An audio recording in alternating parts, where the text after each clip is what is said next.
बिस्मिल्लाहिर्रहमानिर्रहीम। अस्सलाम वालेकुम नाज़रीन। प्रोग्राम क्लिनिक ऑनलाइन के साथ आपका मेज़बान डॉक्टर शहजाद हसन मोहम्मद हाज़िर खिदमत है। एक नए प्रोग्राम, एक नए मौजू और एक नए मेहमान के साथ। नाज़रीन, इंसान का जो मूड होता है ना, वो बड़ा अहम किरदार अदा करता है ज़िंदगी को गुजारने में।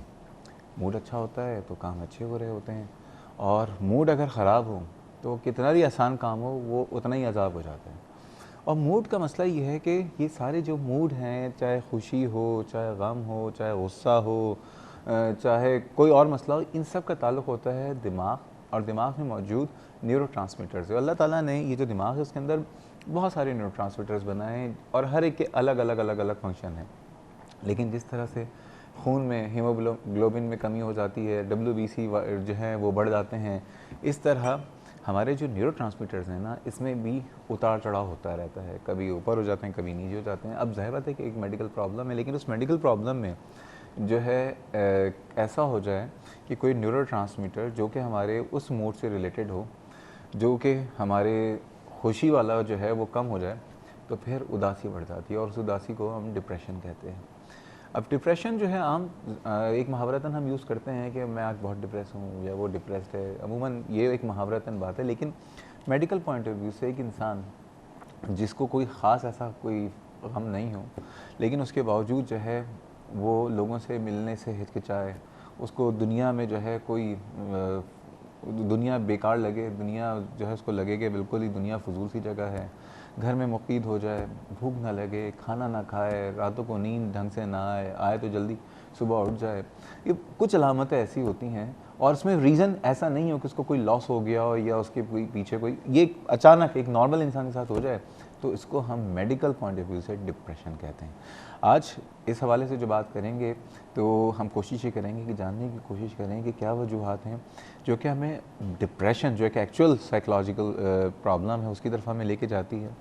और अगर किसी को डिप्रेशन है तो उसका इलाज क्या है, अगर कोई इलाज करवा रहा है, दवाएं ले रहा है, तो कब तक दवाएं खानी है, और अगर किसी को दवाएं छोड़नी है तो वो क्या करे, और माहौल से जो है डिप्रेशन का क्या ताल्लुक़ है, क्या ये फैमिली डिजीज़ है, ट्रांसफ़र होती है जेनेटिक्स में, सारी बातें करेंगे। और जैसे कि आपको पता है कि हम बराह रास्त लाइव आपकी घरों में मौजूद हैं, आप भी शामिल हो सकते हैं इस प्रोग्राम में अपने सवालात, अपनी शुकूक व शुबात के साथ। और उसके लिए नंबर है 35305778 और 79। कराची से बाहर के व्यूअर्स नंबर डायल करने से पहले डायल करें 021। आइए आज के मैं से तारुफ़ कराता हूँ। ज़ाहिर बात है, जब बात हम कर रहे हैं एक ऐसे नफ्सियाती मसले की जिससे मेरे ख़्याल में इस वक्त बहुत सारे लोग दो चार हैं, किसी का मूड ज़्यादा अच्छा नहीं है, हालात वाक़यात भी ऐसे हैं, और इसलिए हमें ज़रूरत पड़ेगी माहिर नफ्सियात की, जिसको हम साइकियाट्रिस्ट कहते हैं। और हमारे साथ इस प्रोग्राम की बहुत ही जानी पहचानी नाम और बहुत अच्छी साइकियाट्रिस्ट डॉक्टर तबस्सुम अलवी साहिबा मौजूद हैं। अस्सलाम वालेकुम। वालेकुम। कैसी हैं आप? ठीक।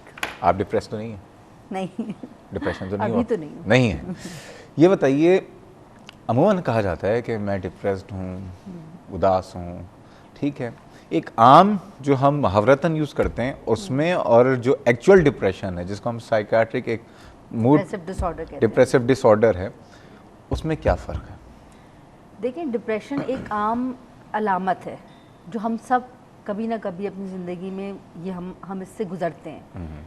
कोई हमारा कोई करीबी रिश्तेदार का कुछ फौत हो जाना, या किसी का बीमार हो जाना, या कोई हमारी ऐसी चीज़ खो जाना जो हमें बहुत पसंदीदा हो, किसी भी सिचुएशन में हम वक्ती तौर पर उदासी महसूस करते हैं, जो कि बड़ी एक नेचुरल सी बात है। लेकिन अगर यही अलामात 15 दिन तक मुस्तकिल रहें और इंसान उदास रहे, मायूस रहे, कोई काम अच्छा ना लगे, किसी चीज़ में दिल ना लगे, थकावट महसूस हो, नींद भूख का डिस्टर्ब हो जाना, ये सारी अलामात अगर मुस्तकिल 15 दिन तक रहें और इंसान की जो काम करने की कारकर्दगी है उस पर असर करें, तो वो डिप्रेसिव डिसऑर्डर कहलाता है। अच्छा, ये बताइए, एक प्रोसेस तो है ग्रीफ, दुख का, कि अगर किसी के घर कोई किसी की मौत वाक़ई हो जाए, किसी को बहुत बड़ा कोई फाइनेंशियल लॉस हो जाए, कहीं डिवोर्स हो जाए, व्हाट्सोएवर, तो उसके बाद एक अरसा होता है जिसमें इंसान उस सदमे में होता है। सदमे को, क्योंकि सदमा एक नेचुरल सी एक फीलिंग है, बिल्कुल। तो सदमे को और डिप्रेशन को कैसे आप अलग करेंगी? देखिए, हर कोई जो सदमे से गुजरता है उसमें कुछ ना कुछ अलामात डिप्रेशन की आती हैं। ये एक सिवियरिटी का मैटर है कि अगर तो वो बहुत ज़्यादा शदीद 6 महीने में, शुरू के 6 महीने में जो अलामात डिप्रेसिव सिम्टम्स की आती हैं, लेकिन अगर वो बहुत ज़्यादा बढ़ जाए तो इसमें इलाज की ज़रूरत पड़ सकती है, लेकिन नॉर्मली कुछ अलामात का डिप्रेशन की होना, मसलन यानी नींद सदमे का, जी जी, भूख का डिस्टर्ब होना, कभी कभी उदासी होना या किसी वक्त ज़िंदगी से मायूसी होना, ये नेचुरल सी बातें हैं। इंसान नेगेटिव सोचने लग जाए, ये नेचुरल बातें हैं, लेकिन ये कुछ अरसे के बाद चली जाती हैं। लेकिन अगर ये ना जाएं, 6 महीने से ज़्यादा अरसे 6 के महीने, लिए अच्छा, ना ओके, जाएं, और ठीक है। अगर 6 महीने के दौरान भी अगर सिवियरिटी बहुत ज़्यादा हो जाए, सिवियरिटी मतलब ज़्यादा होने से कि बिल्कुल ही किस तरह इंसान, से पता चलता है सीवियरिटी ज़्यादा हाँ, है? इस तरह से कि अलामात बहुत ज़्यादा हो जाएं और सिवियर हो जाएं। यानी कि अगर नींद भूख डिस्टर्ब है तो बहुत ज़्यादा डिस्टर्ब हो, शदीद एजिटेशन इरिटेबिलिटी आ जाए, बिल्कुल ही अलूफ हो जाए, क्वाइट हो जाए, विड्रॉन हो जाए, कुछ ना करे, और ज़िंदगी ख़त्म करने का भी ज़िंदगी ख़त्म करने का सोचे, मुस्तकबिल बिल्कुल ही मायूस कुन नज़र आए, ऐसी अलामात अगर हो जाए, यानी कि डिप्रेशन की भी डिफरेंट कैटेगरीज है ना, माइल्ड, मॉडरेट, सोच। अभी सिवियर। हम आपसे पूछते हैं, काम करते हैं, माइल्ड, मॉडरेट और सिवियर, तीनों बताइए, ठीक है ना इस वक्त। लेकिन उससे पहले मौजूद हैं रज़िया साहिबा, उनको शामिल करते हैं। अस्सलाम वालेकुम रज़िया साहिबा। वालेकुम सलाम, क्या हाल है आपके डॉक्टर साहब? मैं बिल्कुल ठीक हूँ, आप खैरियत से हैं? मैं रजिया बात कर रही हूँ कराची जी से। आप खैरियत से हैं? मुझे क्वेश्चन ये करना था कि मुझे डिप्रेशन की प्रॉब्लम है ना, और उसके लिए मैं मेडिसिन भी लेती हूँ, बट रिसेंटली इशू ये है कि मुझे ना नींद ऐसा जितनी प्रॉपर नहीं आती, और अगर मैं कहीं बाहर निकलूँ ना घर से तो मुझे क्रैम्प्स फील होने लगते हैं। क्रैम्प्स फील होने लगते हैं? जी। अच्छा, आपकी उम्र पूछ सकता हूँ? 50 इयर्स। 50? जी। अच्छा, 50 ईयर्स की, 50। हाँ, आवाज़ से तो खैर, हाँ ना, आवाज़ से तो हम, भाई आवाज़ से तो आप कहीं से 50 की नहीं लग रही हैं। तो बस एज तो इतनी ही है। हाँ, लेकिन ये कि माशाल्लाह बड़ी अच्छी आवाज़ है, बड़ी, है ना, हम दोनों को ये फील हुआ कि शायद 15 हो सकता है। ये बताइए कितने अरसे से आपको डिप्रेशन है? काफ़ी साल हो गए, अराउंड 20 इयर्स। आपकी शादी हुई है रज़िया साहिबा? जी जी। आपकी शादी हुई है? और उसको भी काफ़ी टाइम हो गया, 30 साल तो हो गए हैं। अच्छा, ओके, बच्चे हैं आपके? जी जी। और घर में कोई स्ट्रेस, टेंशन? नहीं नहीं, ऐसा कोई इशू नहीं है। आपको क्या लगता Medication क्या है, कोई दवा लेती हैं? हाँ, मेडिसिन में लेती हूँ। कौन सी मेडिसिन लेती हैं? प्रोथाइडिन है 75 mg की। अच्छा, कोई ज़िंदगी में कोई ऐसा कोई कभी सानया तो नहीं हुआ, कभी कोई ऐसा सदमा तो नहीं हुआ अचानक कि उसके बाद ही सिलसिला शुरू हुआ? आपकी आवाज़ बहुत स्लो आ रही है। मेरी आवाज़ स्लो आ रही है? मैं कह रहा हूँ कभी कोई मिसहैप तो नहीं हुआ लाइफ में? नहीं, मेरे साथ इशू ये कि अगर कभी भी कुछ भी हो जाए ना, लेट से फैमिली में किसी की डेथ हो जाए या क्या, तो मैं उसका थोड़ा सा ज़्यादा मुझ पर असर मैं ले लेती हूँ। अच्छा, वज़न कितना है आपका? वज़न तो मेरा काफ़ी है, कितना है? अराउंड 200 पाउंड तो है। अच्छा, कब ये बताइए, थायराइड का टेस्ट करवाया कभी आपने? हाँ, वो सारी रिपोर्ट्स क्लियर है। सारी, डॉक्टर साहबा? ये प्रोथाइडिन कितने अरसे से ले रही हैं आप? सॉरी ये जो प्रोथाइडिन 75 मिलीग्राम ले रही हैं, ये कितने अरसे से ले रही हैं?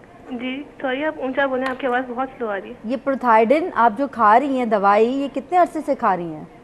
ये इसको भी काफ़ी टाइम हो गया, अराउंड जब से मुझे ये प्रॉब्लम है ना 15 साल तो हो गए हैं। अच्छा, और इतनी ही डोज में ले रही हैं? नहीं, मैंने स्टार्ट इनिशियली 25 mg से की थी, अब 75 mg ले रही हूँ। और अब जो इस वक्त प्रॉब्लम है आपको, वो सिर्फ नींद का प्रॉब्लम है और उसके अलावा मायूसी या नहीं, उदासी? नींद का प्लस दूसरा ये भी कि मैं अगर कहीं बाहर जाऊँ ना, लेट से अगर मैं ड्राइव वगैरह पे भी जा रही हूँ थोड़ा दूर भी, तो मुझे क्रैम्प्स फील होने लगते हैं। अच्छा अच्छा, ठीक है। ठीक है जी, बहुत शुक्रिया, बहुत शुक्रिया। अभी बात करते हैं रज़िया साहिबा के प्रॉब्लम पे भी। ये बताइए, इन्होंने कहा कि इनको बहुत अरसे डिप्रेशन है। एक तो आपने कहा कि डिप्रेशन जो है उसके जो रीजंस हैं उसमें कोई हादसा भी, कोई और मिसहैप भी हो सकता है? देखिए, डिप्रेशन जो है मल्टी फैक्टोरियल है, ठीक है, बहुत सारे रीजंस हो सकते हैं। बताइए। सबसे इम्पोर्टेंट जो बात है वो ये है कि फैमिली में तो रन नहीं करता डिप्रेशन, ठीक है। तो अगर फैमिली में रन करता है तो विदाउट एनी रीज़न भी किसी को मतलब बच्चों में से किसी को भी डिप्रेशन हो सकता है। अगर माँ या बाप में है तो औलाद में से किसी को ट्रांसमिट हो सकता है। असल में ये मैं आपको बताऊं, ये चीज़ लेबल जब की जाती है ना तो डिनाइल बहुत होता है कि कोई हादसा भी नहीं हुआ, कुछ भी नहीं हुआ, अचानक जो है मायूसी बढ़ गई, इंसान जो है वो घर के अंदर रहने लगा। लोग इस बात को नहीं समझ पाते, वो उसके चक्कर में वो समझते हैं कि पता नहीं कोई असर हो गया है, कोई जादू हो गया है, कोई सिफली हो गया है, कोई आसेब हो गया। अब तो खैर टीवी पे आजकल बड़े प्रोग्राम हो रहे हैं इस तरह के जादू जिन्नात वाले, तो मॉर्निंग शोज़ ने मेरे ख्याल में ठेका उठा लिया है कि सारे काम करेंगे। तो लेकिन ये है कि डिप्रेशन यानी किसी इंसान को कहीं भी किसी वक्त भी हो सकता है। बिल्कुल हो सकता है। डिप्रेशन को तो कहा जाता है इट्स लाइक कॉमन कोल्ड। जो नफ्सियाती बीमारियां हैं उसमें ये कॉमन कोल्ड की हैसियत रखता है। किसी को कभी भी किसी भी वक्त हो सकता है, और ख़वातीन में तो ये इसका रेट बहुत ही हाई होता है, ऑलमोस्ट डबल होता है मर्दों के मुकाबले में। अच्छा, ठीक, बिल्कुल। और रिप्रोडक्टिव ईयर्स में तो क्या ये जलन हसद से कोई ताल्लुक है डिप्रेशन? जलन हसद तो आदमी में ज़्यादा होती है वैसे, अच्छा, नहीं तो कपड़े देख के कौन एक दूसरे के ज़्यादा डिस्कस करता है? लेकिन जलन जो है ना हाँ। वो फैक्टर ऐसा है जो मर्दों में ज़्यादा नहीं, होता मर्दों में सिर्फ सीने की जलन होती है, वो बदहजमी वाली होती है। ये बताइए जी। कि एक तो आपने कहा फैमिली में रन में रन करता है, करती है। और इसके अलावा क्या रीज़न हो सकते हैं? देखिए, इसके अलावा हार्मोनल रीजंस हो सकते हैं। ख़वातीन में रिप्रोडक्टिव ईयर्स के अंदर होते हैं, बच्चों की पैदाइश के बाद हो जाते हैं, अमूमन प्रेगनेंसीज के बाद में डिप्रेशन होता है, पोस्टमार्टम जिसे डिप्रेशन कहते हैं, ठीक है। इसके अलावा किसी भी किस्म का लॉस हो ज़िंदगी में, कुछ भी, कोई भी लॉस हो जाए किसी किस्म का, ख़ानदान में किसी का हो जाए या कोई लव्ड वन का खो जाना या कुछ भी, किसी की सेहत का ख़राब हो जाना, ये रीजंस होते हैं। फिर किसी लोगों के अंदर ना, जिनके अंदर जो जल्दी परेशान हो जाने वाले लोग होते हैं, जो सेंसिटिव होते हैं, उन लोगों में चांसेस होते हैं कि वो कभी ना कभी ज़िंदगी में डिप्रेशन फेस करें। या वो लोग होते हैं जो अपने दिल की बात नहीं करते, जो कन्फाइडिंग, जिनके रिलेशनशिप्स नहीं होते लोगों के साथ, फ्रेंड्स नहीं होते, दिल हल्का नहीं कर सकते, जिनकी कोपिंग स्किल्स, कोई परेशानी आ जाए तो उसको वो कैसे हल करते हैं, वो अगर इनएडिक्वेट हैं तब उन लोगों में डिप्रेशन हो सकता है। फिर उसके अलावा बहुत सारे मेडिकल रीजंस हैं। हाँ, मेडिकल रीजंस मैं आपसे पूछना चाहूँगा कि मेडिकल रीजंस अमूमन हम कॉमन से कौन से हैं? सबसे कॉमन जो है वो एनीमिया है या थायराइड है। ये वो रीजंस हैं जिसमें सबसे कॉमनली जो है वो डिप्रेशन होता है। अच्छा, इस पे बात करते हैं और फिर डिप्रेशन की टाइप्स भी आपसे पूछते हैं, एनीमिया और थायराइड के हवाले से बात करते हैं। एजाज साहब हैं लाइन पे। अस्सलाम वालेकुम एजाज साहब। अस्सलाम वालेकुम। जी डॉक्टर साहब, अयाज कुरैशी बात कर रहा हूँ कराची से। जी अस्सलाम वालेकुम, अस्सलाम। खैरियत से हैं आप? बस ठीक ठाक। जनाब, आप टीवी का वॉल्यूम अगर बंद कर देंगे तो आपको आवाज़ बड़ी क्लियर आएगी हमारी। अच्छा, मैं ये कह रहा था कि जैसे ये फैमिली लाइफ में अगर कोई एक नेगेटिव हो जाए, जैसे अगर हस्बैंड है वाइफ है या वाइफ नेगेटिव हो जाए, तो उससे बड़ा घर पे असर पड़ता है। अगर कोई फैमिली में जैसे अब बच्चियों की शादी हो गए, उनके ससुराल में कोई असर पड़ रहा है, तो पता चल रहा है जी पूरे घर का माहौल खराब कर दिया है। इसके लिए क्या इलाज हो सकता है? नहीं, वाइफ कैसे नेगेटिव हो गई? नेगेटिव के क्या अलामत है आप समझते हैं? अलाम तो यही हर चीज़ का डार्क पहलू देखना, या इसमें ये ना हो जाए, वो ना हो जाए, और हर वक्त शौहर से कहना कि तुम्हारी वजह से ये हो गया। जैसे मेरा ख्याल आम तो नहीं होता होगा, लेकिन अक्सर फैमिली में वाइफ शौहर को ब्लेम करें हर बात में। उनका तो बचता ही है कि यही शौहर ही होता है ना, और किसको ब्लेम करें? ये बड़ा इजी टारगेट होता है ना। तो यही तो आप बताएं ना, इसका हल करा के हम लोग फंसे हुए चलें, हैं इसमें। शौहरों की जो मजलूमियत है उस पर भी बात करेंगे आज। और यस, चाहे कोई भी फैमिली में कोई एक भी पार्टनर, चाहे वाइफ हो हस्बैंड हो, कोई भी नेगेटिव हो जाए, सारी बातें करेंगे। डिप्रेशन भी बात करेंगे, कैसे निकलें हैं, क्या हमारे घर के हालात में अगर कोई मसला है, मुल्क के, शहर के, या और कोई मेडिकल प्रॉब्लम है तो डिप्रेशन से कैसे निकल सकते हैं, सारी बातें करेंगे। जा रहे छोटे से ब्रेक पे, हमारे साथ रहिएगा।